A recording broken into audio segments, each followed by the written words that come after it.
Welcome to my English Grammar Center. Now I am going to start report writing on road accident. Sabai phale prepared a report on road accident. Road accident of the following points. তাহলে এটা report বানাবা এই তলদিয়া ইয়াত point দিয়ে আছে এই পয়েন্টের উপর ভিত্তি করে রোড অ্যাক্সিডেন্ট রাস্তার একটা দুর্ঘটনার উপর কি এটা রিপোর্ট তৈয়ার করিবা তোমালোকে ইয়াত পয়েন্টসবিলাক কি আছে নাম্বার 1 ডেট এন্ড টাইম যিকোনো অ্যাক্সিডেন্ট হোক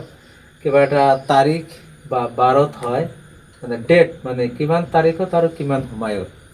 আকৌ প্লেস কোন ঠাইত এক্সিডেন্ট হৈছে সেইটো উল্লেখ কৰিব লাগে নাম্বাৰ 3 কিহৰ লগত এক্সিডেন্ট হৈছে সেই ইয়াত লিখা আছে এসপিডি বাস এন্ড এ বাইক তাৰমানে এটা তীব্ৰ গতিৰ বাস গাড়ী আৰু এটা বাইকৰ লগত এই দুৰ্ঘটনাটো হৈছে আকৌ 4 নাম্বাৰ ইফেক্ট মানে ফলাফল এই এক্সিডেন্টটো হোৱাৰ পাছত হৈছিল কি এক্সিডেন্টত সেইটো ইয়াত উল্লেখ হ'ব 5 নম্বৰ কনক্লুজন মানে মন্তব্য এই এক্সিডেন্টৰ ওপৰত তুমি কি মন্তব্য দিবা সেই মন্তব্যটো লাষ্টত দিব লাগে আমি ইয়াৰ পাছত ৰিপৰ্টটো ষ্টাৰ্ট কৰোঁ এফালে চাবা বেলাসীপাৰা যেহেতু প্লেসটো আছিল হাকামা প্লেস দিব গৈছে গতিকে আমি প্লেসটো হাকামা দিম হাকামাটো হৈছে বেলাসীপাৰা থানাৰ অন্তৰ্গত কাৰণে বেলাসীপাৰা 17 সেপ্টেম্বৰ এটা হৈছে date a dangerous road accident has become Belasipara 17 সেপ্টেম্বৰত এটা ভয়ানক দুৰ্ঘটনা হৈছে ইয়াত হাকামাত 17 নং নেশ্যনেল হাইৱে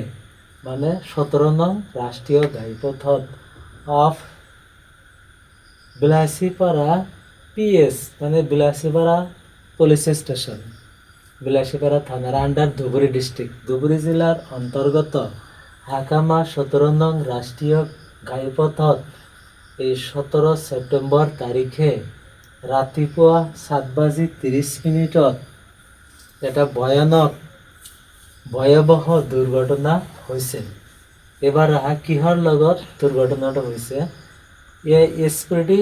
আল্ট্ৰা বাস এটা তীব্ৰ গতিৰ আল্ট্ৰা বাস হেজ নট খুন্দা দিছে এ বাইক হাৰ্ডলি বিয়াকৈ এটা বাইক গাড়ী মানে অৰ্থাৎ মটৰচাইকেলক তীব্ৰ গতিৰ আল্ট্ৰা বাছে খুন্দা মাৰিছে তাৰ ফলত কি হৈছে মানে 4 নম্বৰ পইণ্টটো হৈছে ইফেক্ট ফলাফল the bike driver has died at once তৎক্ষণাত এই বাইক ড্ৰাইভাৰজনে মৰিছে মৃত্যু হৈছে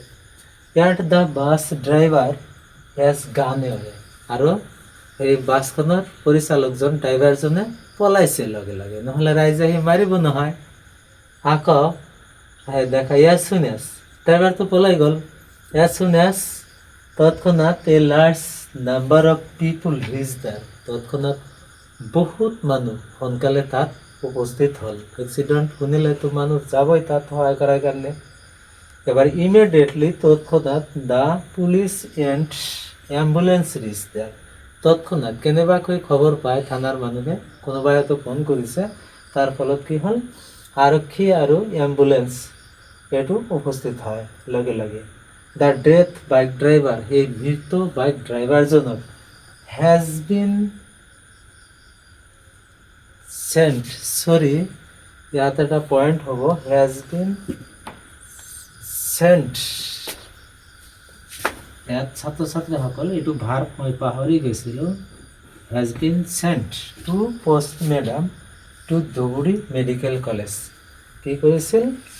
এই লগে লগে এই মৃত বাইক ড্ৰাইভাৰজনক ধুবুৰী চিকিৎসা মহাবিদ্যালয়ত মৰণোত্তৰ পৰীক্ষাৰ বাবে পঠোৱা হৈছে এইখিনি হৈছে এই ৰোড এক্সিডেণ্টৰ আফটাৰ বাতৰি তোমালোকে পাই গ'লা আৰু এই বাতৰিটো দেখাৰ এই ঘটনাটো দেখাৰ লগে লগে বিভিন্নজনে বিভিন্ন ধৰণে মন্তব্য কৰে তাৰে পৰা মই মন্তব্য কৰিছোঁ ছাত্ৰ ছাত্ৰীসকল তোমালোকেতো বাইক চলাবাই গাড়ী চলাব লাগিব ড্ৰাইভ এ কাৰ স্ল'লি মানে গাড়ী লাহে লাহে চলাবা thank you my dear students